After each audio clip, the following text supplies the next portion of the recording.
el Señor me permite hoy nuevamente llevar su mensaje, llevar su palabra.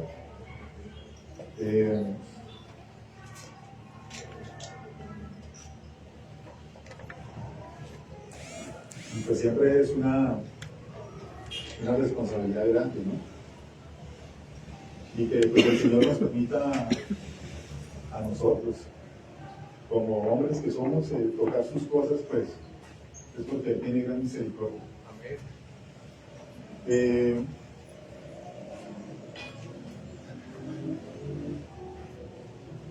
Si me quieren acompañar, por favor, a Juan, capítulo 3, versículo 16, para leer el versículo inicial. Juan 3, 16.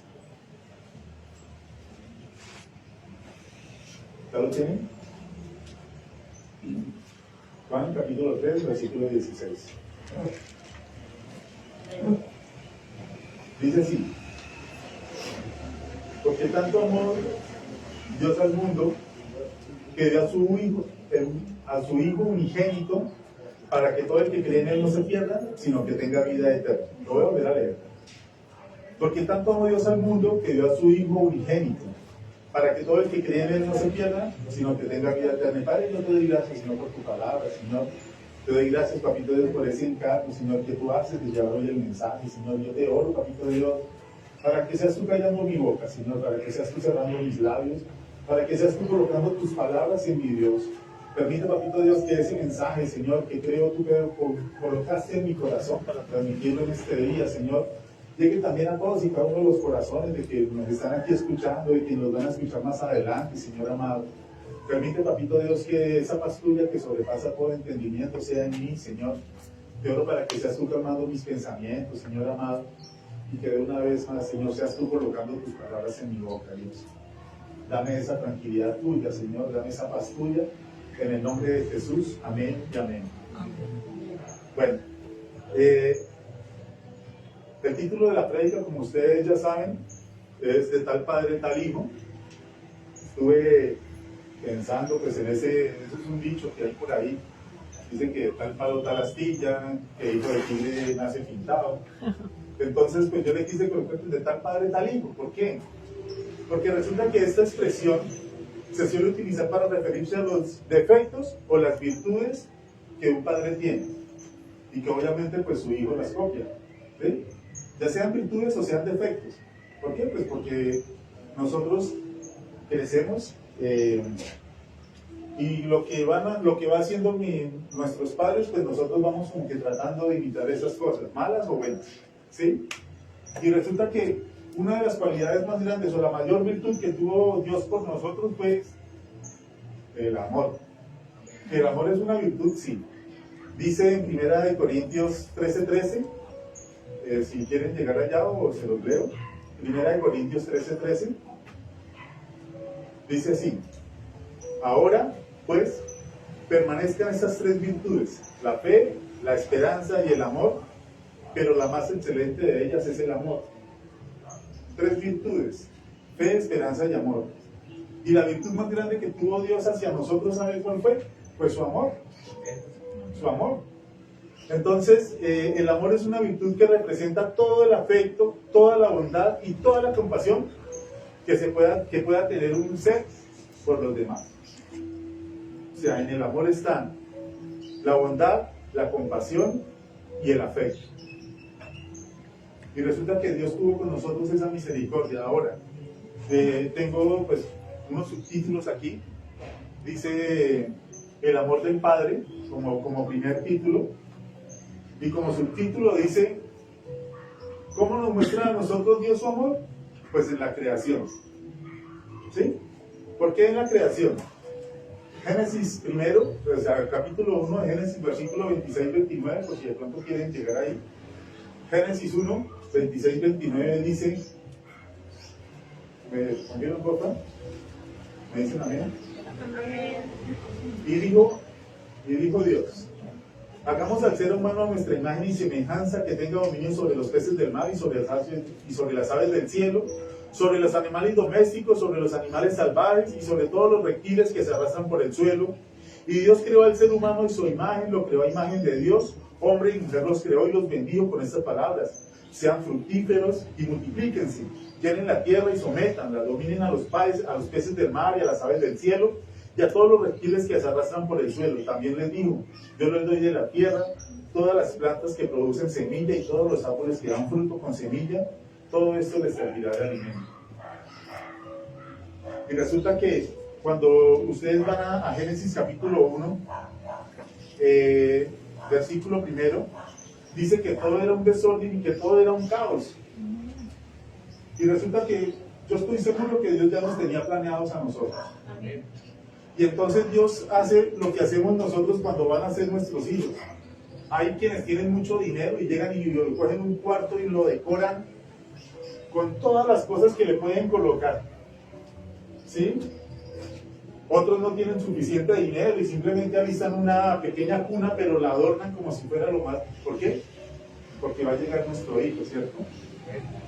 Dios iba a crear más adelante, si ustedes siguen leyendo, iba a crear a Adán y a Eva.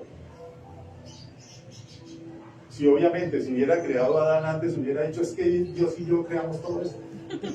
Porque así somos nosotros. Tratamos de quitarle la gloria a Dios. Pero Dios organizó absolutamente todo. ¿Para qué? Para que cuando viniera Adán y Eva, todo estuviera unido. Y entonces en la creación, nosotros vemos ese amor de Dios. Ahora, si ustedes de pronto se suben a una montaña bien alta y miran hacia allá, hacia el horizonte, uno dice, qué cosa tan bacana esta, ¿no? O cuando uno vive en un edificio de 10 pisos y da la vista hacia allá, hacia donde está lo verde, lo bonito, y nosotros no sentimos eso. Sí. Y decimos, bacano, tan bonito. Obviamente, pues nuestros hijos cuando nacen, pues esos muchachos no están pendientes de absolutamente nada, porque pues, todavía no tienen esa conciencia, ¿no? Y venimos siendo agradecidos con lo que nuestros padres hicieron ya cuando estamos viejos. Ya cuando estamos viejos, todos hemos sido hijos. Y ya cuando tenemos la mayoría, es que decimos, gracias a mi papá y gracias a mi mamá. Los amo mucho, viejitos. Gracias a mi papá y gracias a mi mamá. Y entonces resulta que Dios cuida todo detalle. Cada detalle Dios lo cuida. Porque nos ama. Amén. Porque esa es su expresión de amor. ¿En qué? En la creación. Otra expresión de amor que tiene Dios hacia nosotros es en su manera de animarnos. Como viene y le dice a Josué en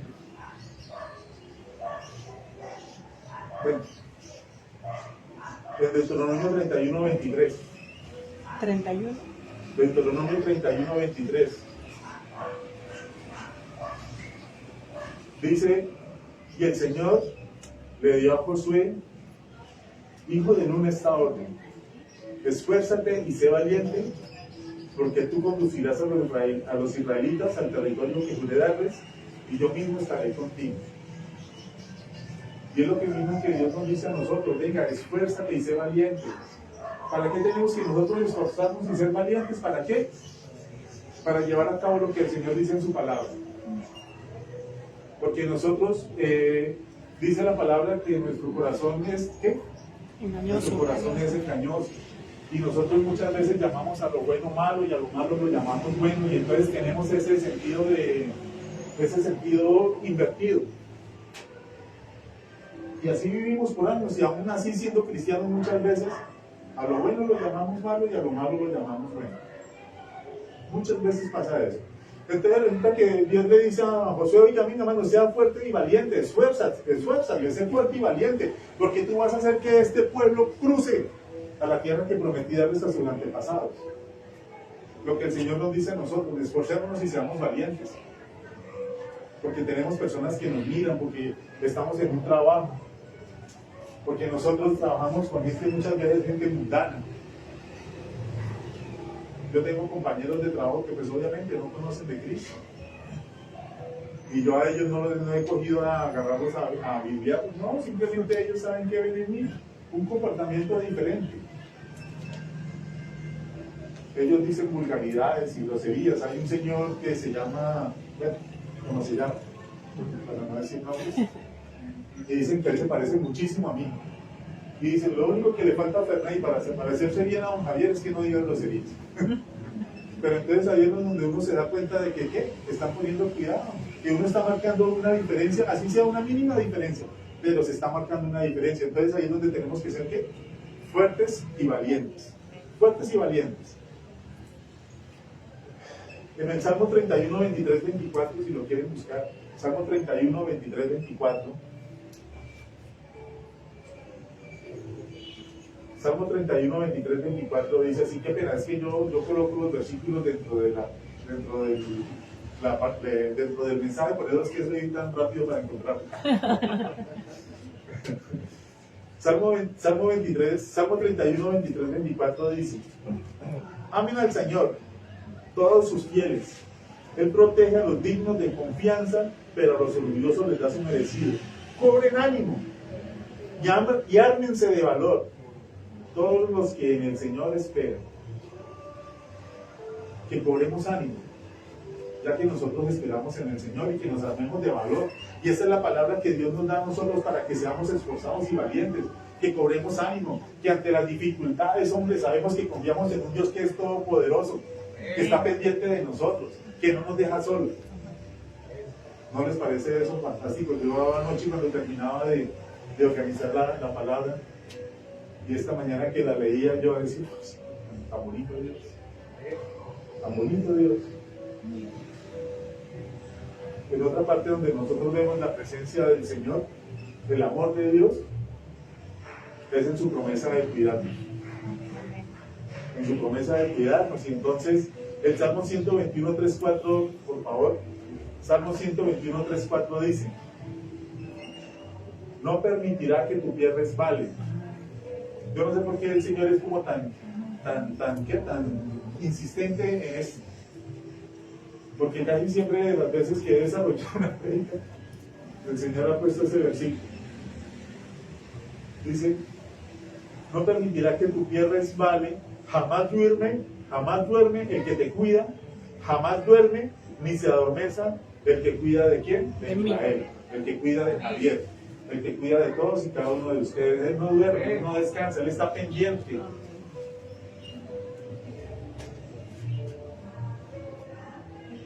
Es que me he visto. Sí. Dice Pablo, dice me he visto. Porque es que Él no descansa. Él no descansa. Yo no sé de ustedes cuántas veces nos hemos visto en peligro y pasa algo que nosotros no entendemos y el Señor nos saca adelante. Que nosotros mismos nos buscamos los peligros. Ahora, yo sé bien que cuando Dios tiene un plan con sus hijos, que cuando Dios tiene un plan con nosotros, desde antes de que nosotros fuéramos sus hijos, Él nos ha venido cuidando de situaciones diferentes, diversas, de peligro. Ahora entiendo muchas cosas de los mensajes, de las historias que nos cuenta, que me cuenta mi papá, de que Dios lo salvó de una parte, lo salvó de otra. ¿Pero por qué? Porque tenía un propósito. O tiene más bien un propósito. Pero muchas veces nosotros no lo vemos así. Y decimos que fue la suerte, que fue la vida, o que fue otro santo. Bueno, otro santo es como, pues, entre comillas, ¿no? Pero es Dios mismo quien hace que nosotros salgamos adelante de cualquier situación que estemos enfrentando. Es Dios quien lo hace. Y entonces ahí nosotros vemos su cuidado, vemos su amor. Entonces resulta que dice Isaías 43:2.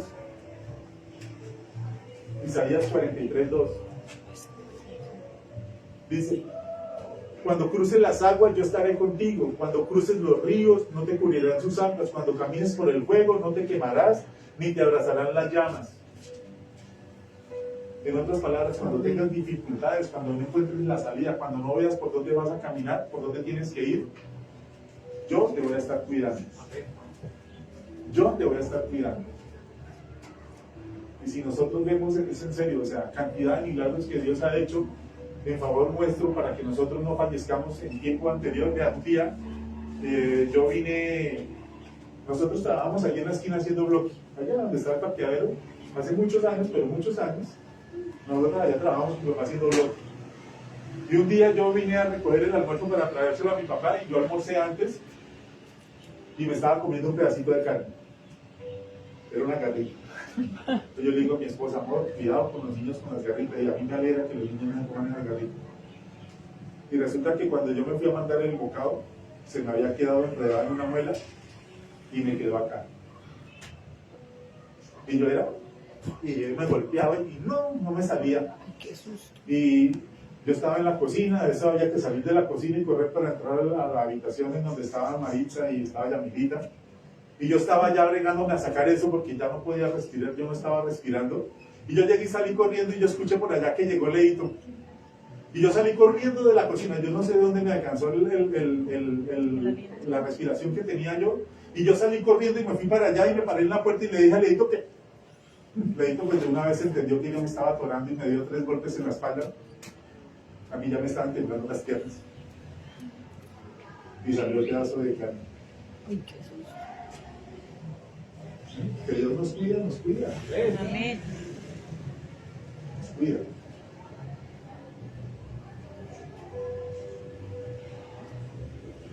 Isaías 43:4 dice: a cambio de ti entregaré hombres, a cambio de tu vida entregaré pueblos, porque te amo y eres ante mis ojos precioso y digno de honra. Y si nosotros ponemos a mirar, resulta que Darío, según el comentario que yo leí, Darío estaba dejando ya que los habitantes de Israel volvieran a su tierra, ¿no? Y entonces Dios permitió que esas 3 tribus o 3 tribus de Egipto, que eran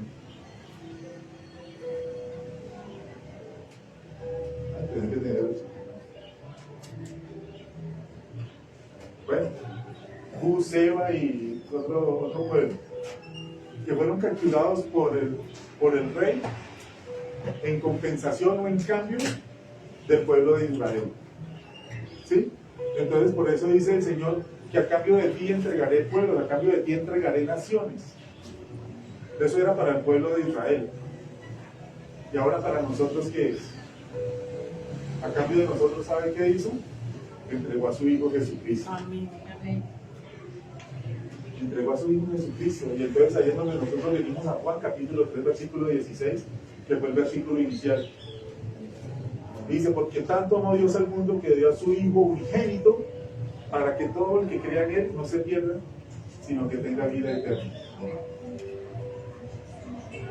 Y entonces, ¿saben qué? Dios, a cambio de todos nosotros, entregó a su Hijo, porque nos aman y porque somos para Él dignos de honra. Amén. Eso es lo que dice. Porque somos ante sus ojos preciosos y dignos de honra. Dígale a su vecino: muy precioso. Precioso. Muy precioso. Muy precioso. ¿Se acuerdan de Señor. Como segundo título, ¿se acuerdan que le dije que era una virtud? Que el amor es una virtud, que el amor del Padre es una virtud, y que ¿quién vino del Padre? Pues su Hijo, ¿no? Y entonces ahora esa virtud de amarnos está en el Hijo, en nuestro Señor Jesucristo, ¿sí? Entonces, si me quieren acompañar a Filipenses 2, versículos 6 y 8, versículos 6 al 8, perdón, quiero los espero para que lleguen allá. Filipenses capítulo 2, versículos 6 al 8.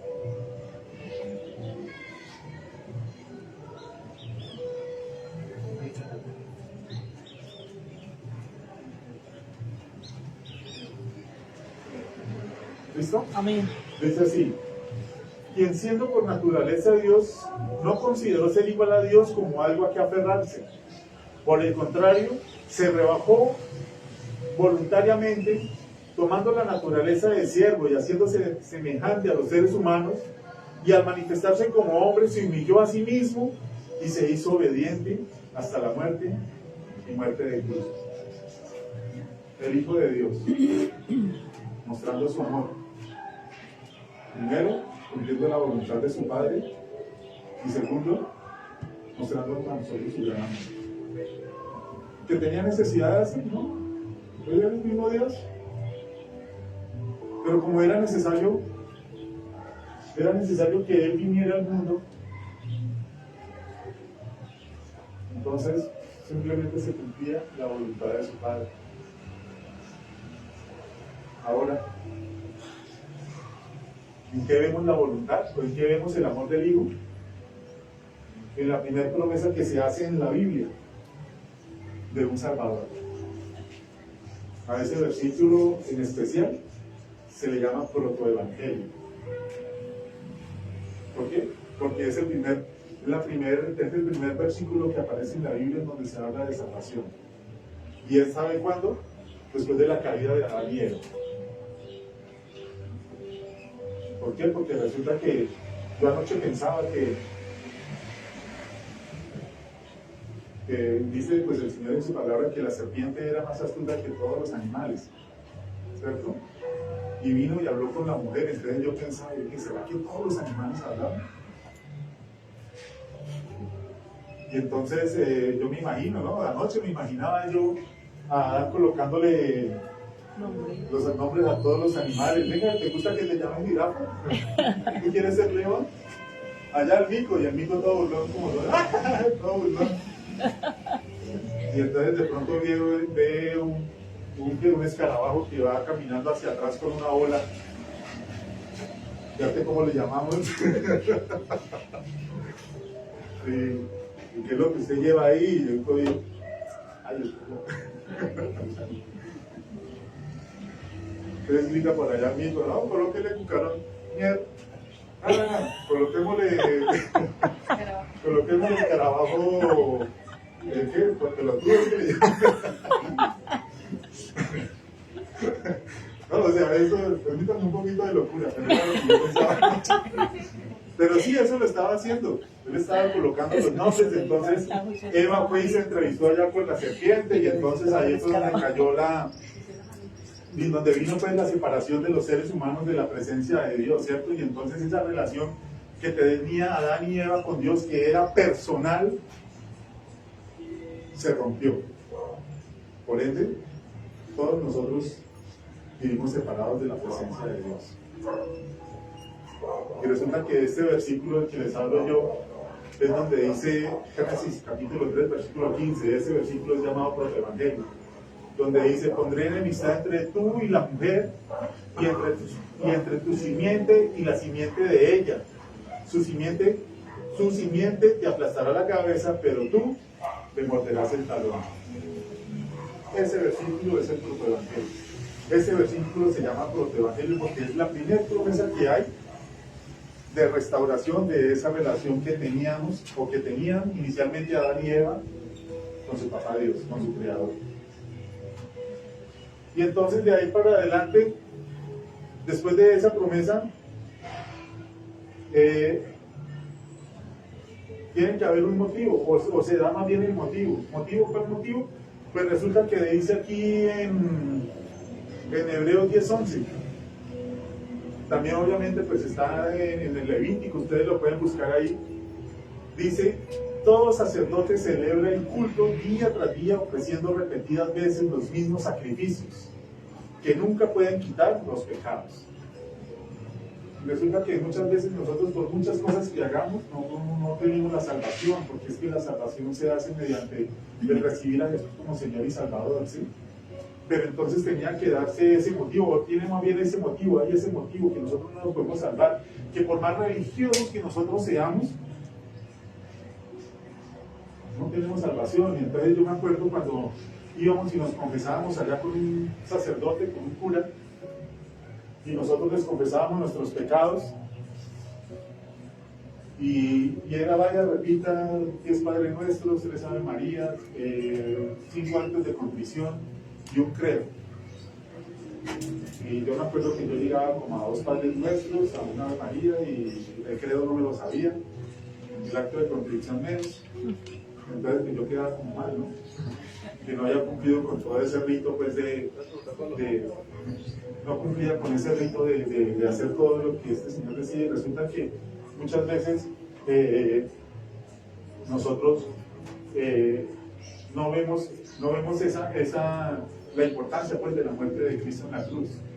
No la vemos porque vivimos en una religiosidad y creemos que de pronto que por más obras que hagamos vamos a ser salvos y resulta que no, por gracia, es por gracia. ¿Por qué? Porque así lo dispuso Dios. Entonces resulta que la profecía de su nacimiento, Isaías 7:14, dice así: por eso el Señor mismo les dará una señal, la Virgen concebirá y dará a luz un hijo y lo llamarán Emmanuel. Y Emmanuel significa Dios con nosotros. Entonces resulta que ahí Dios comienza a gestar, primero en el protoevangelio, en el versículo que les leí al comienzo de Génesis 3, de Génesis 3:15, ya comienzan las personas, ya comienzan estos profetas a hablar acerca de la salvación que hay en el. Mire, yo dije, voy a escribir las profecías. ¡Ay! Y entonces le dije a mi esposa que si tenían una Biblia donde estuvieran las letras que hablan acerca del Señor en rojo, y resulta que me acordé de la Biblia de estudio, la Thompson, y me puse a ojear y lo que escribía Moisés y lo que escribía Isaías, y yo decía, no, ¿cuándo voy a copiar todas estas profecías? Pero las personas comenzaron a hablar acerca de lo que iba a venir para la salvación de nosotros, de que iban a ser un hombre, que iban a ser un niño. Dice Isaías 7:14, por eso el Señor mismo les dará una señal, la Virgen concebirá y dará a luz un hijo y lo llamarán Emmanuel. Isaías 9:1-2 dice así, esa es otra profecía: a pesar de todo, no habrá más penumbra para la que estuvo angustiada en el pasado. Dios humilló a la tierra de Zabulón y a la tierra de Neftalí, pero en el futuro honrará a Galilea, tierra de paganos, en el camino del mar, al otro lado del Jordán. El pueblo que andaba en la oscuridad ha visto una gran luz. Sobre los que vivían en densas tinieblas, la luz ha resplandecido. Y esa es otra profecía que nos habla de la venida de nuestro Señor Jesucristo. Galilea, tierra de paganos, Galilea, tierra de gentiles, Galilea en donde eran muy apáticos a lo que el Señor les hablaba por medio de sus profetas. En un comentario que leía decía que allá no llegaba razón de nada. Y si llegaba, pues no le prestaban mucha atención, así como muchas veces nos pasó a nosotros. Aquí predicando, el pastor ha dicho muchas veces de cuántas veces hizo una oración de fe. ¿Cuántas veces nosotros quisimos hacer, oiga, pero teníamos que hacer remordimiento, no arrepentimiento, sino remordimiento? Remordimiento es pasajero, ¿sí? Mientras que el arrepentimiento pues tiene que ser genuino y verdadero. En donde, yo la cagué, pero entonces, perdón, en donde yo la embarré, pero voy delante de la presencia de mi papá y sé que mi papá me perdona, sé que mi papá me cuida, sé que mi papá me ama, sé que mi papá me protege, ¿sí? Qué pena. Pero entonces ahí es donde nosotros vamos, a que tenemos una promesa. O sea, este Señor Jesucristo, el Señor Jesús, venía siendo profetizado desde muchos años antes, desde muchísimos años antes. Estuve buscando ese dato, pero no lo alcancé a encontrar. ¿De cuánto tiempo pasó desde las profecías de la Virgen concebirá, sobre los que vienen a esas tinieblas, la luz? No, no encontré ese dato. ¿Ven? Pero entonces en Isaías 9:6 dice, porque nos ha nacido un niño, se nos ha concebido un hijo, la soberanía reposará sobre sus hombros y se le darán estos nombres: Consejero admirable, Dios fuerte, Padre eterno, Príncipe de paz.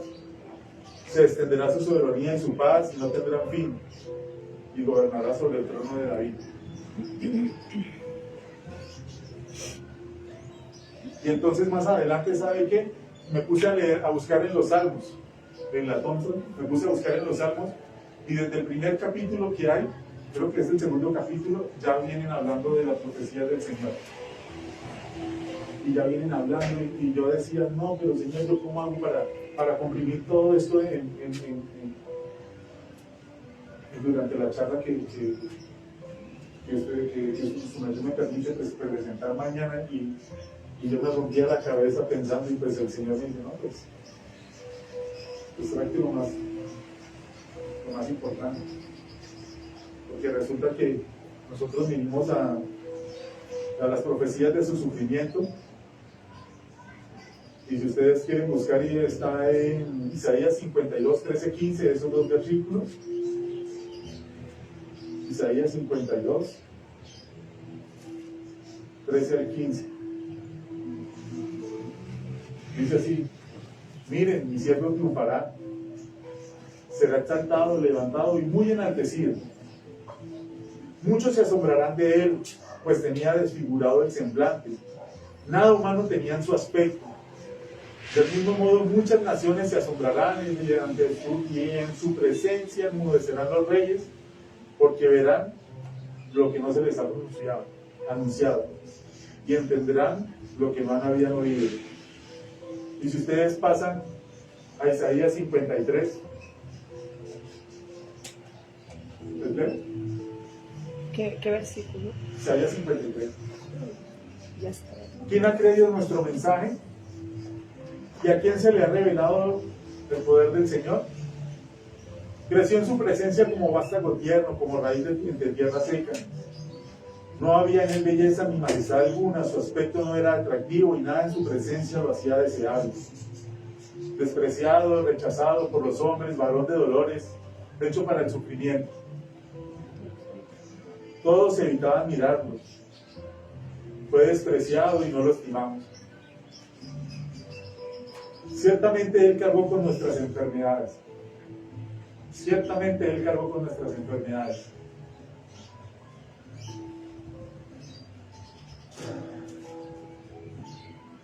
Y soportó nuestros dolores. Pero nosotros lo consideramos herido, golpeado por Dios, humillado. Él fue traspasado por nuestras rebeliones y molido por nuestras iniquidades. Sobre Él recayó el castigo, precio de nuestra paz. Y gracias a sus heridas fuimos sanados. Todos andábamos perdidos como ovejas, cada uno seguía su propio camino.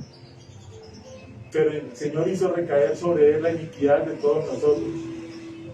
Maltratado y humillado, ni siquiera abrió su boca, como cordero fue llevado al matadero, como oveja que enmudeció ante su trasquilador, y ni siquiera abrió su boca. Después de aprenderlo y juzgarlo, le dieron muerte. Nadie se preocupó de su descendencia. Fue arrancado de la tierra de los vivientes y golpeado por la transgresión de mi pueblo. Se le asignó un sepulcro con los malvados y murió entre los malhechores. Aunque nunca cometió violencia alguna ni hubo engaño en su boca, pero el Señor quiso quebrantarlo y hacerlo sufrir, y como él ofreció su vida en expiación, verá su descendencia y prolongará sus días y llevará a cabo la voluntad del Señor. Después de su sufrimiento verá la luz y quedará satisfecho por su conocimiento. Mi siervo justo justificará a muchos y cargará con las iniquidades de ellos. Por lo tanto, le daré un puesto entre los grandes y repartirá el botín con los fuertes, porque derramó su vida hasta la muerte y fue contado entre los transgresores, cargó con el pecado de muchos e intercedió por los pecadores.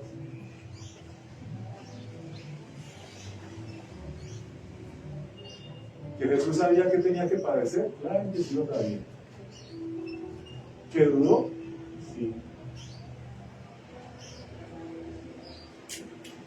Tanto así pienso yo, ¿no? Otra cosa que pensaba yo, eso que se le ocurre a uno como que ir por allá pensando, cuando Jesús está en el monte de la transfiguración, angustiado, que sudó gotas de sangre, que le estaba diciendo al Señor, Señor, si te es posible, permite que pase en esta copa. No permitas que yo tenga que vivir esto, Señor. Y él estaba angustiado allá y de pronto Dios estaba mirando allá a su hijo y decía, mi hijo está sufriendo. Mi hijo está sufriendo.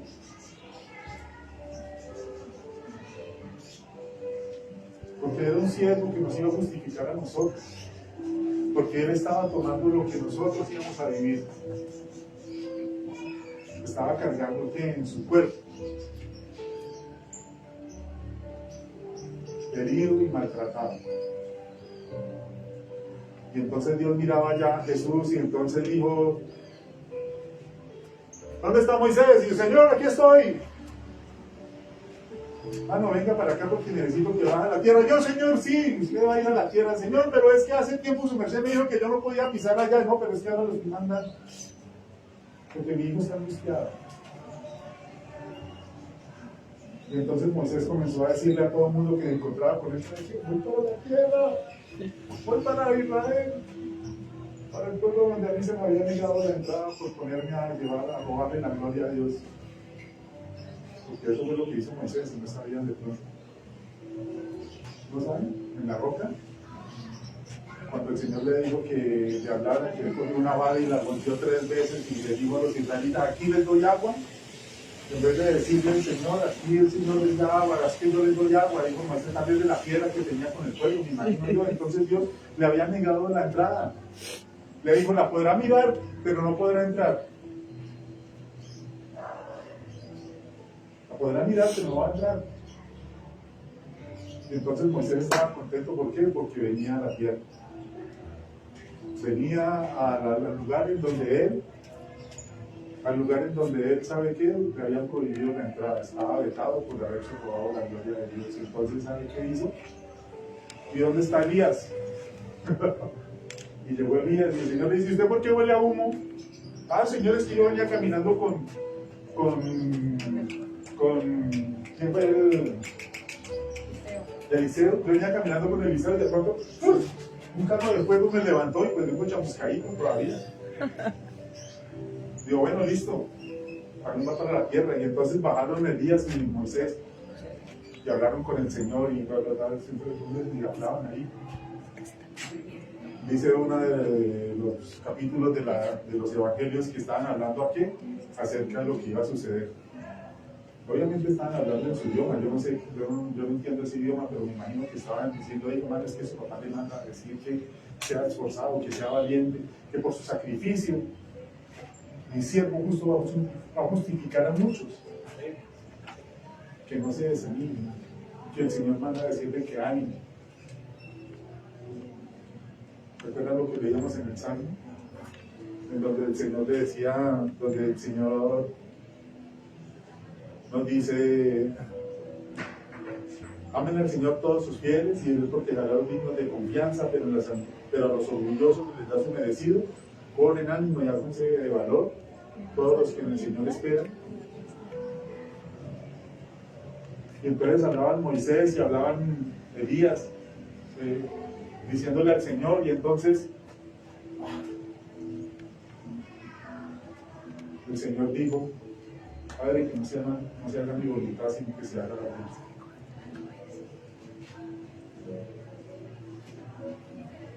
No se haga mi voluntad, sino que se haga la tuya.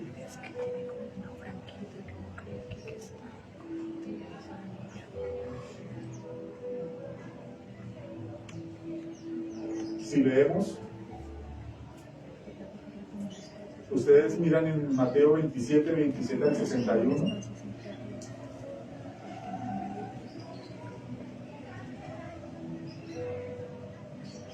Mateo 27, del versículo 27 en adelante. Todo esto que está escrito ahí está profetizado en los Salmos.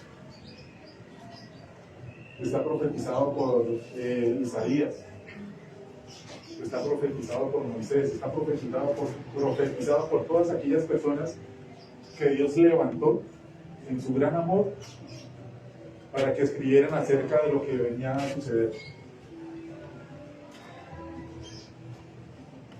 El versículo 27 dice: los soldados del gobernador llevaron a Jesús al palacio, reunieron a toda la tropa alrededor de él. Le quitaron la ropa y le pusieron un manto de color escarlata. Luego trenzaron una corona de espinas y se la colocaron en la cabeza, y en la mano derecha le pusieron una caña. Arrodillándose delante de él, se burlaban diciendo: salve, rey de los judíos. y le escupían y con la caña le golpeaban la cabeza. Después de burlarse de él, le quitaron el manto, le pusieron su propia ropa y se lo llevaron para crucificarlo. Al salir encontraron a un hombre de Cirene que se llamaba Simón y lo obligaron a llevar la cruz. Llevaron a un lugar llamado Gólgota, que significa lugar de la calavera. Allí le dieron a Jesús vino mezclado con hiel, pero después de probarlo se negó a beberlo. Lo crucificaron, repartieron su ropa echando suertes y se sentaron a vigilarlo. Encima de su cabeza pusieron por escrito la causa de su condena. Este es Jesús, el Rey de los judíos. Con él crucificaron a dos bandidos, uno a su derecha y el otro a su izquierda. Los que pasaban meneaban la cabeza y blasfemaban en contra de él. Tú que construyes el templo y en 3 días lo reconstruyes, sálvate a ti mismo. Si eres el Hijo de Dios, baja de la cruz, le decían. De la misma manera se burlaban de él los jefes de los sacerdotes junto con los maestros de la ley y los ancianos. Salvó a otros, decían, pero no puede salvarse a sí mismo. Y es el Rey de Israel, que baje ahora de la cruz y así creeremos en él. Él confía en Dios, pues que lo libre Dios ahora, si de veras lo quiere. ¿Acaso no digo yo soy el Hijo de Dios? Así también lo insultaban los bandidos que estaban crucificados con él. Desde el mediodía hasta la media tarde toda la tierra quedó en oscuridad. Como a las 3 de la tarde Jesús gritó con fuerza, Elí, Elí, lama sabactani, que significa Dios mío, ¿por qué me has desamparado? Cuando lo oyeron, algunos de los que estaban allí dijeron, ¿está llamando a Elías? Al instante uno de ellos corrió en busca de una esponja, la empapó en vinagre, la puso en una caña, y se la ofreció a Jesús para que bebiera. Los demás decían, déjenlo a ver si viene Elías a salvarlo. Entonces Jesús volvió a gritar con fuerza y entregó su espíritu. En ese momento la cortina del santuario del templo se rasgó en dos, de arriba abajo, la tierra tembló y se partieron las rocas. Se abrieron los sepulcros y muchos santos que habían muerto resucitaron, salieron de los sepulcros y después de la resurrección de Jesús entraron en la ciudad santa y se aparecieron a muchos. Cuando el centurión y los que con él estaban custodiando a Jesús vieron el terremoto y todo lo que había sucedido, quedaron aterrados y exclamaron, verdaderamente este era el Hijo de Dios. Al atardecer llegó un hombre rico de Arimatea llamado José, que también se había convertido en un discípulo de Jesús. Se presentó ante Pilato para pedirle el cuerpo de Jesús y Pilato ordenó que se lo diera. José tomó el cuerpo, lo envolvió en una sábana limpia y lo puso en un sepulcro nuevo de su propiedad que había cavado en la roca. Luego hizo rodar una piedra grande a la entrada del sepulcro y se fue. Todo eso estaba profetizado. Y los maestros, los sacerdotes, los maestros de la ley, los sacerdotes, los levitas y toda esta gente sabían que iba a pasar eso. Claro, porque ellos también leían el Pentateuco. Ellos también creo que cantaban los salmos. ¿Es que sabían? Claro que sabían. Pero no se dieron cuenta porque tenían la mente embotada. Tenían sus ojos que, como dice la palabra, que aunque veían no percibían nada, que aunque escuchaban no entendían. Y todo eso lo hizo Dios. Con el propósito de que ¿qué? De que nosotros también tuviéramos entrada en esa salvación. Entonces, ¿sabe qué? Nosotros ya no tenemos que venir delante de un hombre a ofrecer sacrificios por un hombre. Que Dios nos ama, claro que Dios nos ama, que Dios es su único Hijo, el unigénito, para que todo el que cree en Él no se pierda, sino que tenga vida eterna. Que muchas veces somos de poca memoria y se nos olvida ese sacrificio tan grande que hizo Jesús en la cruz, ese sacrificio tan grande que hizo Dios al entregar a su Hijo, y a nosotros se nos olvida.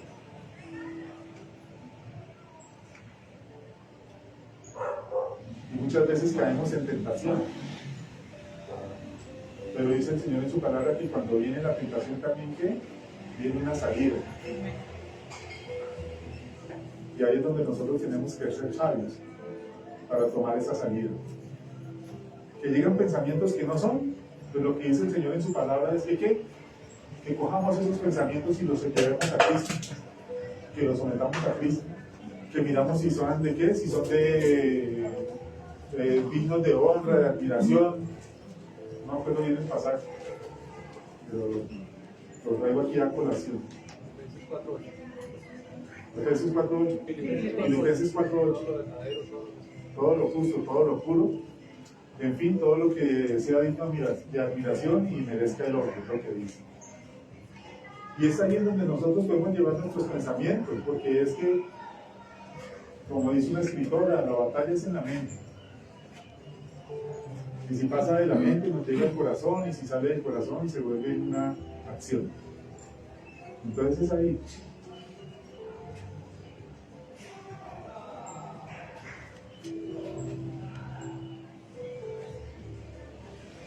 Como subtítulo, resultado, nuestra salvación. Juan 1:12 dice: mas a cuantos lo recibieron, a los que creen en su nombre, les dio el derecho de ser hijos de Dios. A los que lo reciben, a los que creen en su nombre. Si a ustedes esa obra de amor de Dios, esa virtud de amor que tuvo Dios con nosotros de entregar a su Hijo, y esa virtud de amor que hizo Jesús al subir a una cruz, a que muriera y a ser traspasado y a ser molido de golpes, ¿no los enamora de su Dios? No sé qué más pueda enamorarlos a ustedes.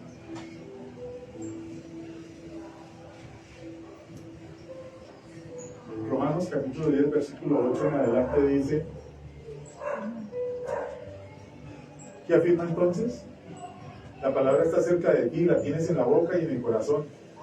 Esta es la palabra de fe que predicamos, que si confiesas con tu boca que Jesús es el Señor y crees en tu corazón que Dios lo levantó de entre los muertos, serás salvo. Porque con el corazón se cree para ser justificado, pero con la boca se confiesa para ser salvo. Creerlo, recibirlo.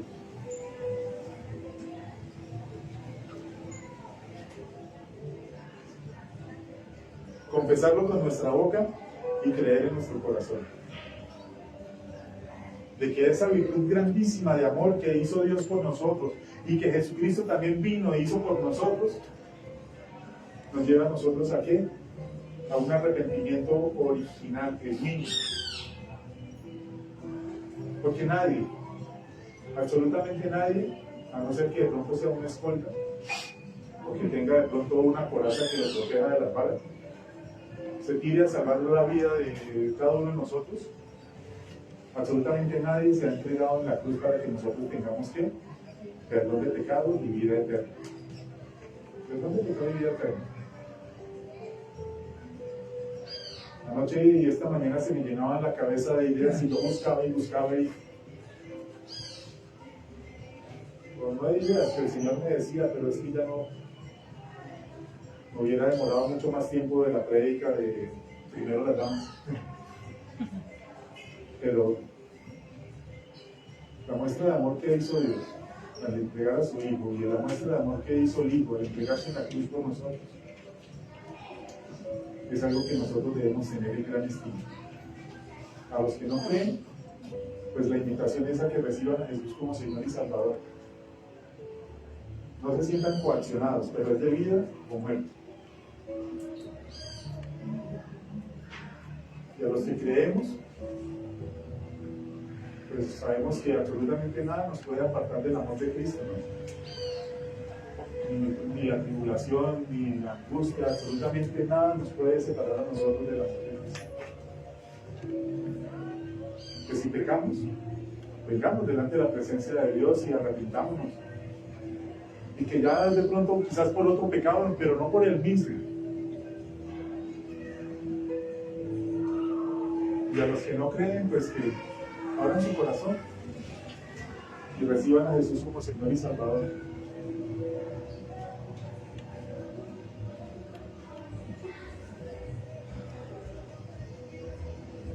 Conclusión. Juan 3:16. Porque tanto amó Dios al mundo que dio a su Hijo unigénito para que todo el que crea en Él no se pierda, sino que tenga vida eterna. Y yo quiero que sigamos, vamos a hacer la oración de fe, porque me parece que es algo que se tiene que hacer. Hay personas que van a ver este mensaje más adelante, y yo creo que les va a hablar así como me habló a mí, así como creo que les habló a ustedes. Entonces, si alguno de ustedes viene por primera vez hoy, no se levante la mano para saber quién es, porque es que se le va a hacer una invitación. Gracias. Y los que más adelante, pues, vean esta palabra, pues, para que repitan esa oración. Mis amado Padre Celestial, acompañémoslo por favor todos. Amado Padre Celestial, doy gracias por tu amor, por tu misericordia, por entregar a tu Hijo en la cruz del Calvario para que yo fuera perdonado. Hoy recibo a Jesús como mi Señor y Salvador y declaro que mi pasado no vive más, no existe más, y desde hoy soy una nueva criatura. En el nombre de Jesús, amén y amén. Bueno, muchas gracias a todos. Dios los bendiga. Un aplauso al Señor.